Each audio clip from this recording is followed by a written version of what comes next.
So welcome back. So good to chat to you again. Last time we were talking, we mentioned that it can be really difficult for leaders to get results out of other people. And I would just want to dig a little bit deeper into this and ask you a question. Do you or any of your leaders find it really difficult to let go of stuff? Do you find yourself in a situation where you hand stuff over and you go, oh no, my God, let me take that back. They're just going to stuff it up. Or actually, I hate the way they're doing it. They're not doing it the way I would do it. I'm just going to do it myself. In fact, it's just going to be so much quicker if I just do it myself. And you grab it back.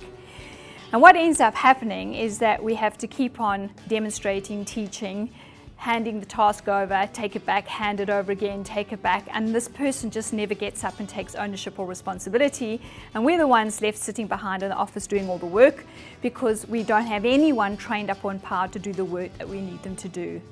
So personally, I believe the heart of the problem is that we've created something called a learned helplessness, where the person has not learned to actually take ownership of what they're doing. They've become dependent on us. We've got this title of the go-to person, and it's just so much simpler to come and say, Jackie, where's this? How do I do it? Or show me how to do that again.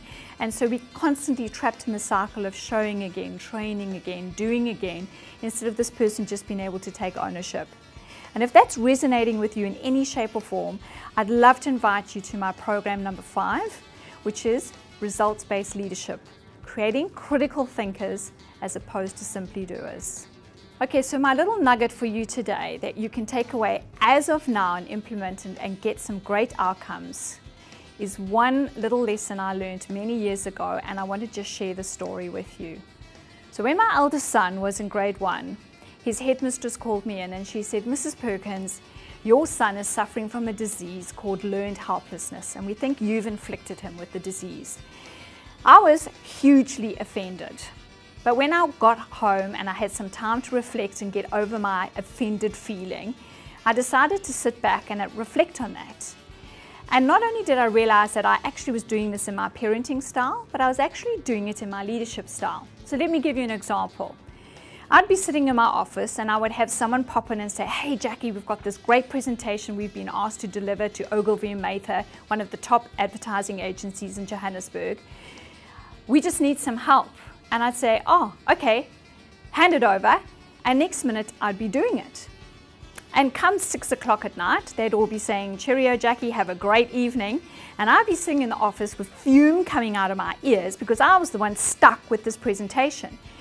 And that's when I went, oh my God, I have just inflicted my team with learned helplessness.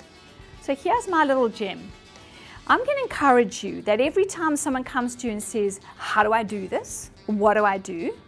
I'm going to ask you to step back and start using this technique. I call it a coaching style of leadership. I'd like you to say, so what thought have you put into that so far? So what would be the first thing that you need to do right now?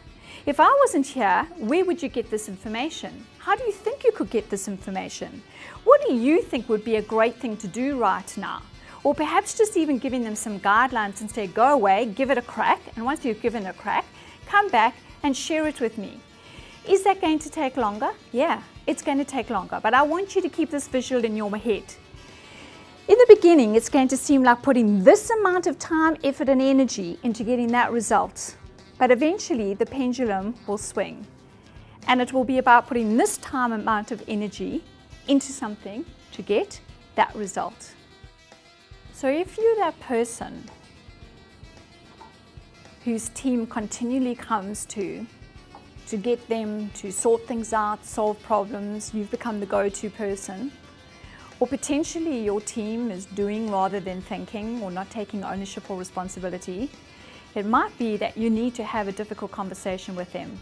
And it might be something you don't enjoy doing, or it's something that you avoid doing.